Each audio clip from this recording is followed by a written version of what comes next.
Although ship surveys are great, they allow us to do a lot more. We also do visual surveys from aircraft, particularly in winter and in areas where the ships can't go. So in the winter, we have periods of very poor weather off the central and northern California coastline that would prevent doing a ship survey most of the time. But there are windows of very good weather, and so an aircraft allows us to quickly survey in areas that would be unsurveyable in average conditions. And we also use aerial surveys for harbor porpoise, which are found closer to shore than the large ships can go. Occasionally, we also have a special purpose cruise, and in 2009, Susan Chivers was the chief scientist on a survey to study populations of two of our most abundant delphinids, closely related short-beaked common dolphin, Delphinus delphus, and the long-beaked common dolphin, Delphinus capensis. You can see that they look quite a bit alike, but in fact they can be distinguished by skilled observers. The objectives of the cruise were to estimate reproductive rates and abundance and to identify demographically isolated populations of these two Delphinus species that are sympatric here in Southern California. And you can see the transect lines were much more intensive than we're able to do during the broad-scale West Coast surveys, and even extended well into Mexico. And Susan's got a poster on this, so I encourage you to search her out. She's in purple in the middle of the back row there, and she'll tell you all about it. Well, I know this is Pacific Life, and we've got a cetacean mascot, but we can't forget the pinnipeds. In fact, there are a lot of pinnipeds in Southern California. Mark Lowry in my program is the primary person who surveys pinnipeds, and our primary tool for that is aerial photographic surveys. We wait till the highest proportion of the population is hauled out on land. We fly surveys over the land using these fine antique cameras, which we actually got from as military surplus. But in fact, they're still the best have the best images, and they have a 5-inch format film, so you get a lot of territory on each image. This is a blow-up from one of those images of northern elephant seals, and you can see that not only can you count every individual seal very clearly, you can see the pups. So these dark images, the mother is often nosing the pup, or the pup is nosing and suckling on the mother. And so you can actually count the number of pups born from these aerial photographs. And just recently, we've switched to digital imaging, and Mark tells me they're even better than this. Another method that we use to study marine mammals is photo identification.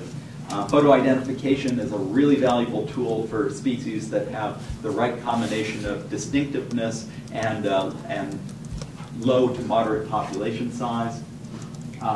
This is a picture of John and Gretchen actually going out, John Kalambakitis and Gretchen going out in one of those small boats. We can send out a whole armada of small boats for the cost of a single day on the big ships. They take these photographs of distinctively marked individuals, whatever the species, blue whales, Tursiops, or in this case, humpback whales. They form a catalog of these distinctively marked individuals. From that, they can create a map of matches of individuals from one location to the other.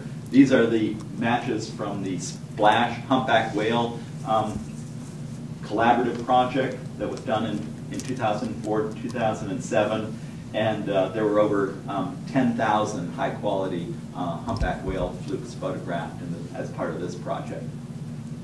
And then these matches can be used to estimate population size using a simple equation where you have the number of matches in one season, say the feeding area is up here, the number that's the number of identified whales, the number of identified whales in, say, this breeding area down here, and then the number of matches, the number of animals common to those two samples, and you can estimate the abundance of populations much more precisely with this method for some species.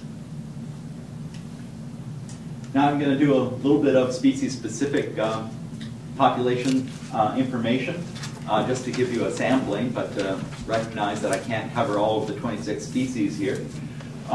Blue whale, obviously a big whale in wherever it occurs, but it's particularly common in the Southern California Bight area. Its migration patterns go from the Costa Rica Dome, breeding areas in Mexico, both inside the Gulf and outside, to feeding areas here in Southern California, along the Central California coastline. And in fact, since this plot was made some time ago, we've found links to animals as far north as the Queen Charlotte Islands and the Gulf of Alaska. They're distinctively marked. They have a very pretty modeling pattern that's subtle. You can't, this picture is a little bit dark in here to see it, but each individual is identifiable. And so we're able for this species to use two different methods independently to estimate their population size. And John Kalamakides has led the photo identification effort with Cascadia Research. And these yellow triangles represent the photo ID estimates through this time period from 1991 through, I guess that last estimate is 2005 to 2008. And these blue squares here represents the line transect estimates. And something very different has happened right around the year 2000. In that year, the line transect estimates decreased tremendously, but in fact the market capture estimates are relatively stable. And what we found is that this is about the same time that blue whales started reoccurring in their traditional feeding areas off British Columbia and in the Gulf of Alaska.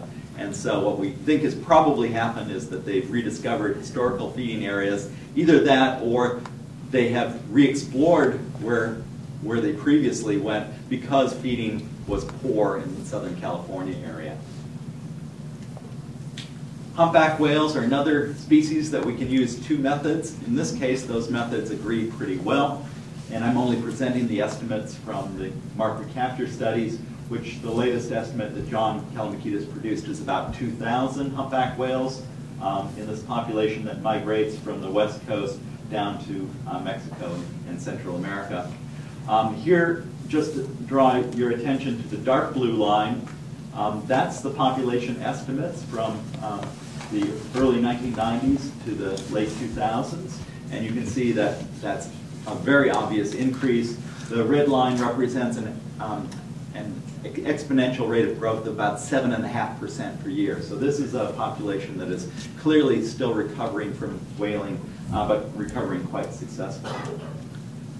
Another example of recovering large whale is the fin whale. We don't have market capture estimates of fin whales, so I'm presenting here the line transect estimates for our cruises that have been done since 1990. And here's the distribution plots of where those sightings are. They are found in Southern California, but they're a little bit further offshore than the blue whales and the humpback whales. So they're not seen as often by whale watching boats and by the general public. But what we're seeing is the same thing that's mirrored throughout the Pacific, including researchers in Alaska. We're seeing a definite increase in fin whale populations.